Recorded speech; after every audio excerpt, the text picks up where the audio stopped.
مشاهدينا أهلا بحضراتكم، لقاء جديد وحلقة جديدة من حلقات مجلس الفقه، وعنوان هذا اللقاء هو أيكم أحسن عملا. للحديث عن هذا العنوان يتجدد لقاؤنا اليوم مع العالم الجليل الأستاذ الدكتور سعد الدين هلالي، أستاذ الفقه المقارن بجامعة الأزهر. أهلا بحضرتك يا دكتور. بارك الله فيك في كل المشاهدين والمشاهدات. أسباب اختيار الموضوع أو هذا العنوان الحديث حول أيكم أحسن عملا، لماذا؟ أكثر من سبب. أولا هي دعوة قرآنية من أجل أن الإنسان يعي أهمية وجوده في الحياة. أمر تاني أن ولادنا دايما يسألوا السؤال المتكرر مع كل جيل: إحنا اتخلقنا ليه؟ عندي إجابتين. إجابة حضرتك عارفها كويس وأكثر المشاهدين حافظينها، طالعة من الجماعات أو التنظيمات الدينية، وإجابة تانية هتلاقيها عند كل أب أو كل أسرة أو الجماعات الشعبية.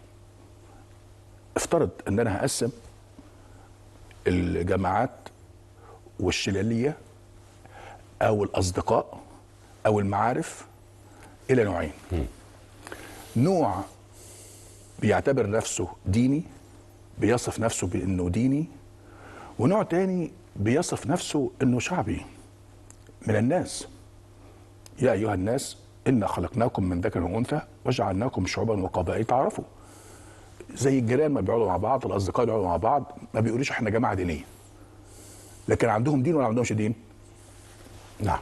الجماعة الشعبية عندهم دين. عندهم دين. نعم. طب والجماعة التي وصفت نفسها بأنها دينية هم شعبيين برضه، بس قالوا إن إحنا مهتمين بالدين.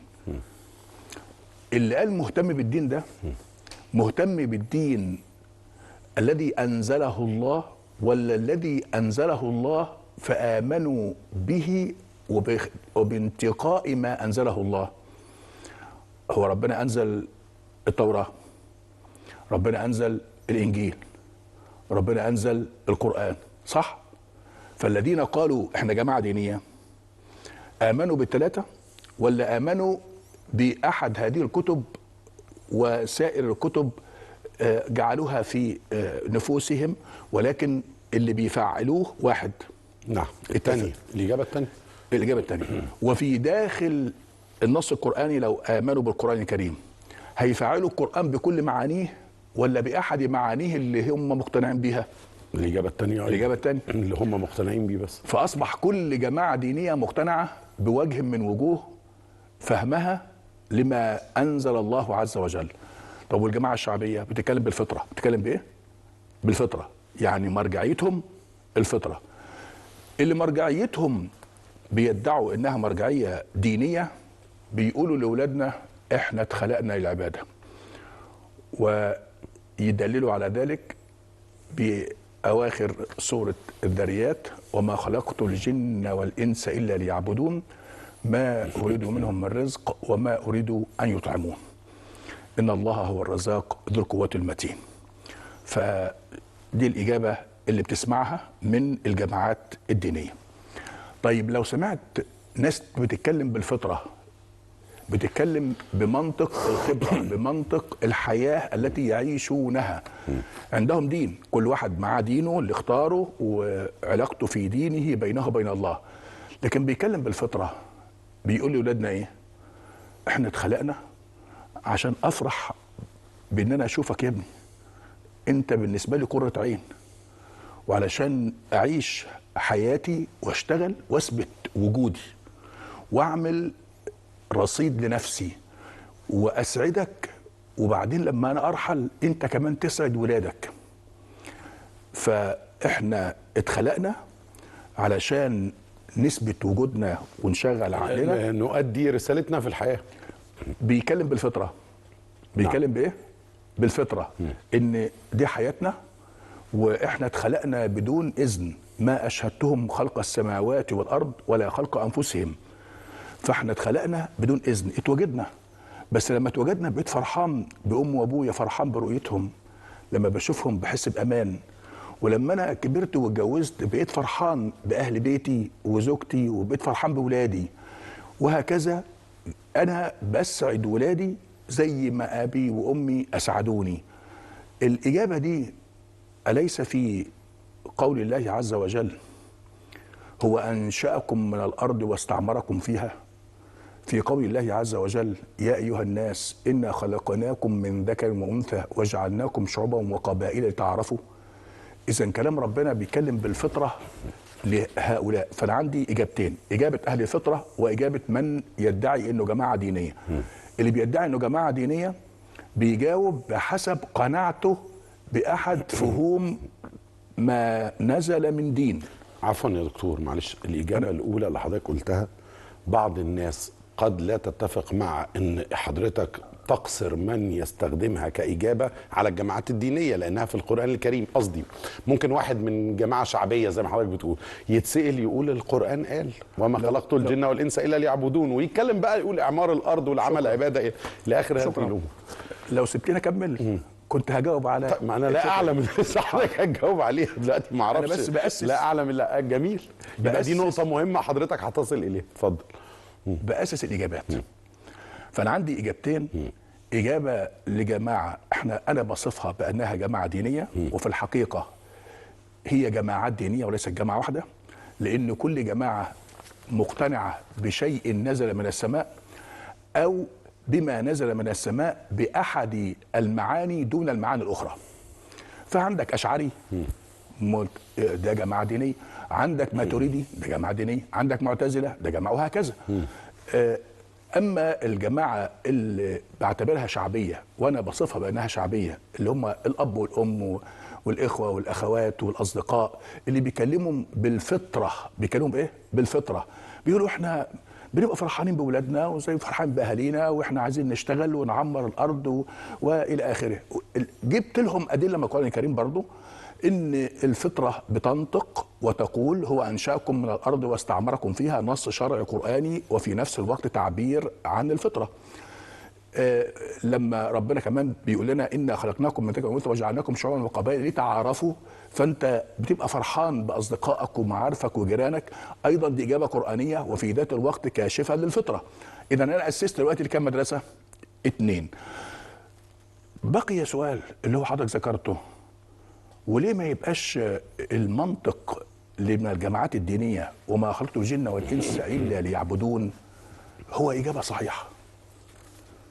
الجواب ده السؤال بقى بتاع سيادتك اللي أنا مرتبه بعد المدرستين دول. الإجابة هو يعبدون بمعنى إيه؟ يؤدون مناسك، تسبيح، ذكر، صلاة، دعاء، أداء مناسك، صيام. ده الأساس، حياتي كلها كده، الأمور العبادية، إلا القليل مما أحتاجه من قضاء الحاجة والأكل والشرب والسكنة. ولكن أكثر غالب حياتي هي المناسك. ده المعنى الإجابة. لو كان المقصود بهذا الأمر إذن يختلف عن بنية الإنسان وحقيقة الإنسان اللي ربنا فرق ما بين الإنسان وبين الملائكة. بين مين؟ الإنسان وبين الملائكة. يا أيها الذين آمنوا قوا أنفسكم وأهليكم نارا وقودها الناس والحجارة عليها ملائكة غلاظ شداد لا يعصون الله ما أمرهم ويفعلون ما يؤمرون. إذا أنت يا إنسان كلفت أن تقي نفسك وإنك تبتعد عن الشرور وتبتعد عن الخطايا وتعيش حياتك. أنت لك الحرية بخلاف الملائكة. الملائكة دول جبلوا. يعني إيه جبلوا؟ يعني خلقوا على أمر ما عندهمش حق الاختيار. هو مأمور، الملك مأمور بفعل شيء لا يعصي الله ما أمره ويفعل ما يؤمر. هذا دي طبيعة الملائكة. إذا هناك فرق بين هذا الأمر وذاك الأمر. الإجابة الثانية بقى فاعلة قوي، وده هتدخل حضرتك معايا في نقاش جميل. دارس انت لغة عربية، ففي عندك اللام وما خلقت الجن والإنس إلا ليعبدون. دي اللام ديت لام تعليلية ولا لام تعقيبية؟ اللام قد تكون تعقيبية لما أقول إيه؟ إن في قوله تعالى لما بيتكلم عن موسى لما قال فرعون التقطه، فالتقطه آل فرعون ليكون لهم عدوا وحزنا. اللام هنا ليكون لهم تعليلية تعقيبية. يعني الذي حدث هو إن هم لما التقطوه وأخذوه قرة عين لي ولك، فالتقطوه فصار كان، وتعقب على ذلك أنه كان عدوا وحزنا، على عكس ما كانوا إيه؟ ينتظرون. نعم. على عكس ما كانوا يتوقعون. هم كانوا واخدين قرة عين لي ولك. نعم. واتضح ان هو قرة عين للأم امرأة فرعون، ولكن ليس قرة عين لمين؟ لفرعون. طيب هل اللام هنا وما خلقت الجن والإنس إلا ليعبدون تعقيبية ولا اللام هنا تعليلية؟ تعليلية. جميل. هنا بقى لأنها بتشرح السبب. حاضر. نعم. حاضر. ايه الفرق عشان بس الجمهور يعيش معنا؟ عشان تقول تعليلية حط كي مكانها، وعشان تقول تعقيبية حط الفاء مكانها. هضرب مثال بكلام عادي في قولك ذاكرت لأنجح. ذاكرت كي أنجح، لأنك كنت متوقع النجاح. كنت متوقع النجاح. لكن لما تقول ذاكرت لكي أهمش، ذاكرت لأهمش، هنا بقى في ناس بتدور على اللي بيذاكرهم على المجتهدين ويهمشوهم، فده نتيجة غير متوقعة. نتيجة ايه؟ غير متوقعة. فإذا كانت النتيجة غير متوقعة يبقى اللام لام تعقيبية. وإذا كانت النتيجة متوقعة تبقى اللام لام ايه؟ تعليلية. وما خلقت الجن والإنس إلا ليعبدون. ربنا خلقك انت وانت بتتخلق عارف انك اتخلقت من أجل العبادة؟ الجواب لا. فصارت اللام هنا لام ايه؟ تعقيبية. وما خلقت الجن والإنس إلا ليعبدون، يعني لما اتخلقنا لقينا نفسنا بنقصده. ما هو العبادة بمعنى قصد، مش العبادة بمعنى المناسك. العبادة بمعنى ايه؟ القصد. ادخل في اللغة العربية أي قاموس عربي افتح عبد بمعنى قصد، عبد بمعنى قصد. قصد يعني ايه؟ ملوش غيره. احنا اتخلقنا ملناش غير ربنا. اجباري المؤمن وغير المؤمن ملوش غير ربنا. ايوه يا فندم. المؤمن وغير المؤمن بياكل منين؟ من خير ربنا. بيسعى من اجل ان ياتي منين؟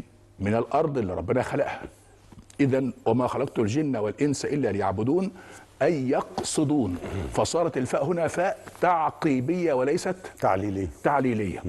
التعليليه تحط مكانها كي ويبقى قبلها في توقع. يعني انا اتخلقت وعارف ان انا اتخلقت من اجل العباده، لكن لا، انا اتخلقت واتفاجئت بان انا لما اتخلقت عايز انا اللي اكل نفسي واشرب نفسي، واحتجت للدين. فصار الدين احتياجا بعد الاصل. الدين اكتساب، صح؟ طب والعمل فطره. الاكل، الطفل لما بيتولد بيصوت عشان ياكل، ده بالفطره ولا بالاكتساب؟ بالفطره، بالغريزه. فصار الايه في قوله تعالى تبارك الذي بيده الملك وهو على كل شيء قدير الذي خلق الموت والحياه ليبلوكم ايكم احسن عملا. يبقى اللام هنا لام تعقيبيه في ليبلوكم ايكم احسن عملا ولا لام تعليليه؟ هنا بقى لام تعليليه. هنا بنثبت انها لام تعليليه. يعني حضرتك بتقول وما خلقت الجن والانس الا ليعبدون لام تعقيبيه. ايوه. رغم معرفة الخالق عز وجل بما سيأتي، علم اليقين. يعني مش بنقول هنا توقع زي البشر لأن لله المثل الأعلى، ولكن رغم علم الله سبحانه وتعالى أنه خلق الإنسان ليعبده، وأنه يعلم أن الإنسان سيعبده، وهو ما يتفق مع فكرة بس القياس طبعا ولله المثل الأعلى على أن البشر لو عملنا عملية قياس هيبقى البشر بيتوقع ما علينا، بس هي في النهاية تعقيبية. حضرتك بتقول يعني حضرتك بتقول اللام دي تعقيبية. يعني التوجيه بتاعك اللي محتاج إشارة. سيادتك قلت الله يعلم أنه خلق الخلق من أجل كذا، ماشي؟ نعم. انا ما بتكلمش على الله يعلم، هذا حق الله. نعم. ولكن انا بتكلم على المخلوق. ما عشان أنا كده وإنت. هي المعنى حضرتك قلته من الزاويه الثانيه ان أنا المخلوق وإنت لا يعلم. نعم. وسائر البشر. نعم. ولما اتخلقنا كان عندنا علم مسبق جايين من اجل كذا؟ لا طبعا. اذا صارت تعقيبيه ولا غير تعقيبيه؟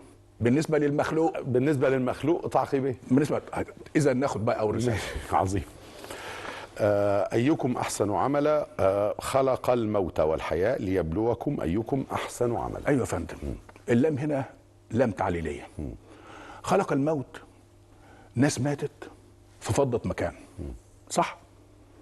واللي ماتوا دول ماتوا بعملهم وبرصيدهم، صح؟ من الأعمال، فسيجزون ما كانوا يعملون، رايحين من أجل ما كانوا يعملون، ياخدوا بقى ثوابه أو عقابه. لكن فضوا مين؟ فضوا مكان. المكان اللي فضى ده للذي خلق الله فيه الحياة، للمولود، فأصبح المولود خلق بأجله من أجل أن يعمل. بقي سؤال: ليبلوكم أيكم أحسن عملا ولا ليبلوكم تعملون؟ أصل العمل بالفطرة وبالغريزة. يعني إيه بالفطرة والغريزة؟ يعني الحيوانات والطيور مش بتشتغل عشان تاكل وتعمل العش وتحمي نفسها من الهجمات؟ ده بالغريزة ولا بالعقل والتجويد؟ بالفطرة، بالغريزة. بالغريزة. إذا أنت يا إنسان لم تخلق من أجل العمل زي الحيوانات والطيور. ليبلوكم، مش للعمل، ليبلوكم أيكم أحسن عملا. إذا مطلوب منك أن تتقن عملك، التجويد والتحسين والإبداع. مش مطلوب منك العمل ده، إن العمل ده هتلاقي جسمك لوحده بالغريزة أنت بتشتغل. أو سمة في كل المخلوقات، وفي كل المخلوقات التي فضلها الله بالعقل والتي لم يفضلها الله سبحانه وتعالى بالعقل. ده التمييز بقى ما بين أهل العقل وما بين عديم العقل. أهل العقل كلنا نشترك في العمل، ولكن يتميز أهل العقل بأن التكليف عليهم إيه؟ البحث عن الأحسن عملا، الأتقن، السعي على الإتقان. والإتقان ده على فكرة هو أساس الإنسان حتى في العبادة.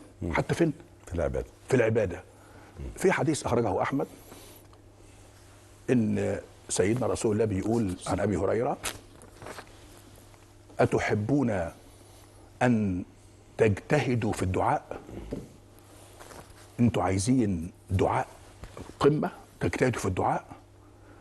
قولوا: اللهم أعنا على ذكرك وشكرك وحسن عبادتك. وإيه؟ حسن عبادتك. حديث تاني رواه أحمد أيضا عن معاذ، بيقول إن سيدنا رسول الله بيقول له، بينصحه ويوصيه أن يقول عقب كل صلاة: اللهم أعني على ذكرك وشكرك وحسن عبادتك. إذن الحسن والتجويد والإتقان هو مسؤولية الإنسان التي كلف بها. أما العمل، أصل العمل نفسه، فدي غريزة تلقائية هيعمل بها. دي رسالتنا الأولى.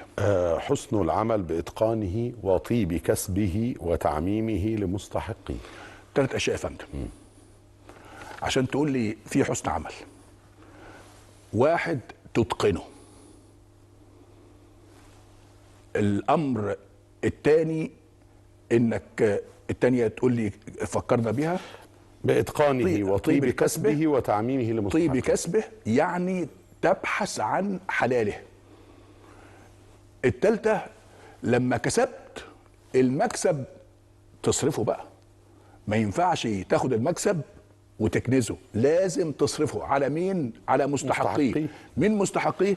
أنا ومن حولي، مش أنا لوحدي. نبتدي بالإتقان. الإتقان صفة لخلق الله عز وجل. وترى الجبال تحسبها جامدة وهي تمر مر السحاب، صنع الله الذي أتقن كل شيء إنه خبير بما تفعلون. أتقن كل شيء. أنت يا عبد بتتخلق بأخلاق صفات الله عز وجل. وفي الحديث اللي أخرجه أبو يعلى والطبراني والبيهقي عن ستنا عائشة بتقول قال صلى الله عليه وسلم: إن الله يحب إذا عمل أحدكم عملا أن يتقنه. أنا عايز الحديث تعيد تاني النظرة فيه. بيقول إن الله يحب إذا عمل أحدكم عملا، يعني ربنا ما كلفناش بالعمل، أنت اللي اخترت العمل يا إنسان، صح؟ لما تعمل اتقنه، مش أنت اللي عملت، ما هو العمل اختيار منك. نعم. يعني لو أنا كنت كلفتك بالعمل فأنت بتأديه كلفة، فأنت مش محاسب على إنك أنت بتنفذ، لكن أنت اللي اخترت تقوم تصلي النهار الآن، أنت اللي اخترت إنك تروح شغلك اليوم، مش اختيار لك، اتقنه. إن الله يحب إذا عمل أحدكم عملا، أنت اللي هتبادر بالعمل أن تتقنه. هنا بقى ربنا يحب لك أن تتقنه. حتى في حديث رواه الطبراني لما سيدنا إبراهيم ابن النبي مات، تعرف مات إمتى؟ مات في شهر ربيع الأول قبل ما النبي يموت بسنة. النبي مات 11 هجرية، هو مات 10 هجرية في ربيع الأول بعد 17 شهر من ولادته. ففي أثناء دفنه لقى فرجة كده بسيطة في اللبن هو طوب اللبن اللي بيقفلوا بيه المقبرة، ففيها شيء من انفرج، فأمر بسده. فقالوا يا رسول الله ايه ما هذا الشيء؟ دي حاجة بسيطة يعني. فقال إنه لا يضر ولا ينفع ولكنه يقر بعين الحي. لما تمشي وتلاقي المقبرة مقفولة كده بتبقى مرتاح نفسيا، لكن لما تلاقي المقبرة فيها ثغرة مفتوحة بيبقى في نفسك شيء. ثم قال إذا عمل أحدكم عملا أحب الله له أن يتقنه. إذا عمل أحدكم عملا أحب الله له أن يتقنه. يعني برضو لو أنت بادرت بعمل ربنا يحب لك، طالما إنك أنت اللي بتبادر بالعمل وبتقوم بيه واختيار منك أن تتقنه. فاعمل حساب إن العمل أصله ليس هو التكليف، وإنما التكليف هو الإتقان. ده حتى في القتل، ده في الحديث اللي رواه مسلم عن شداد بن أوس إن سيدنا رسول الله بيقول إذا قتلتم فأحسنوا القتلة وإذا ذبحتم فأحسنوا الذبحة وليحد أحدكم شفرته وليرح ذبيحته. لازم حتى يبقى فيه لياقة في كل شيء، حتى في الجهاد وفي القتال. يعني في الطب حديث رواه الإمام مالك في الموطأ عن زيد بن أسلم بيقول إن في رجل صحابي جرح ثم احتقن الجرح دما، فاستدعى برجلين من أطباء من بني أنمار، فقال لهما رسول الله صلى الله عليه وسلم أيكما أطب؟ أيكما إيه؟ أطب، يعني مش عايزين، أنا عايز الأطب الأكثر إتقانا لعمله في الطب. أيوة. فقالوا يا رسول الله أو في الطب خير؟ فقال صلى الله عليه وسلم الذي أنزل الداء أنزل له الدواء. ده عن الإتقان في العمل. الثانية طيب الكسب. طيب الكسب يا فندم عشان تقول لي عمل جيد يبقى لازم كسبك يبقى إيه؟ طيب. الطيبات بقى مش الذي سرق اللفظ زي اللي عمل لي حزب الله واللي عمل لي الجماعة الإسلامية والجماعة الإخوان المسلمين، احتكروا هذه المعاني المفتوحة للبشرية لأنفسهم. لا يا فندم، الطيبات هي الحلال، وانت اللي قرر، كل واحد مع شريعته، كل واحد مع فقهه. كذلك ايضا انت بصفتك مسلم اخذت صفة الاخوة الاسلامية من الله، مش من حد يديك العضوية دي. انت ما تنتظرش حد يديك العضوية، انت بتؤمن بالله فربنا هو اللي بيديك المنحة في قبول ايمانك بالله عز وجل. حديث رواه مسلم عن ابي هريرة ان سيدنا رسول الله بيقول أيها الناس إن الله طيب لا يقبل إلا طيبة، وإن الله أمر المرسلين بما أمر به المؤمنين، فقال يا أيها الرسل كلوا من الطيبات واعملوا صالحا إني بما تعملون عليم، وقال يا أيها الذين آمنوا كلوا من طيبات ما رزقناكم. إذا ثم ذكر الرجل يطيل السفر أشعث أخبر يمد إليه إلى السماء يا رب يا رب ومطعمه حرام ومشربه حرام وغذي بالحرام فأنى يستجاب لذلك. ده عن طيب الكسب. أخذت الكسب، فلوسه بقى لمين؟ ما ينفعش ده هنختتم بيه لان وقتنا بينتهي بالفعل. هنختتم هذه الرساله تعميمه لمستحقيه. تعميمه لمستحقيه. بعممه لمستحقيه في ايه؟ في ان زي ما حديث اللي اخرجه احمد ان سيدنا رسول الله بيقول تصدقوا، فقال رجل يا رسول الله عندي دينار، فقال صلى الله عليه وسلم انفقه على نفسك. قال له عندي اخر انفقه على زوجك، عندي اخر انفقه على ولدك، عندي اخر انفقه على خادمك، عندي اخر قال انت ابصر به. اذا يا ايها الذين امنوا انفقوا من طيبات ما كسبتم ومما اخرجنا لكم من الارض. اذا الفلوس اللي خدناها لابد ان احنا نصرفها ونستمتع بيها علي وعلى من هو مستحق معي. في عندي رساله اخيره وهي ان هل حسن العمل معيار حسن العمل وقبحه عند جهة الوصول. نعم. في قول الله تعالى وقل اعملوا فسيرى الله عملكم. مين بقى الذي سيرى؟ فسيرى الله عملكم ورسوله والمؤمنون وستردون على عالم غيب الشهاده فينبئكم بما كنتم تعملون. اذا لو انت بتعمل وتقول لي انا عملت عمل حسن او عمل غير حسن، اللي هيقرر ده حسن او غير حسن جهة الوصول. اذا كان العمل لله فربنا اللي هيقرر بايه؟ بحسن نيتك وصدقك واخلاصك، مش بالشكل. يعني صليت الظهر 3 ركعات ونيت 4، فانت هتاخد اجرك بحسب النيه وليس بحسب الشكل. العبره مع الله عز وجل بالنوايا، انما الاعمال بالنيات. طب والعبره مع البشر بحقوق البشر. انت بتقول انا احسنت لزوجتي، فلازم زوجتك تقول انا شفت العمل ده حسن نيه. تقول انا احسنت لجاري، فلازم جارك يقول لك انا فعلا شفت ان العمل ده حسن بالنسبه لي. لكن انت اللي قرر صفه الحسن وانا عملت له اللي يجب ان يعمل، لا ده مش تعبير. انا الخصم والحكم في نفس الوقت، وده ما فيهوش عدل لباقي الناس. بارك الله فيك. نعم. وصلنا معكم الى ختام هذا الحوار وهذه الحلقه من حلقات مجلس الفقه. نتوجه بالشكر الى الاستاذ الدكتور سعد الدين هلالي استاذ الفقه المقارن جزاكم الله خير. بشكر حضرتك. شكرا لكم مشاهدينا شكرا لحضراتكم على المتابعه والى اللقاء.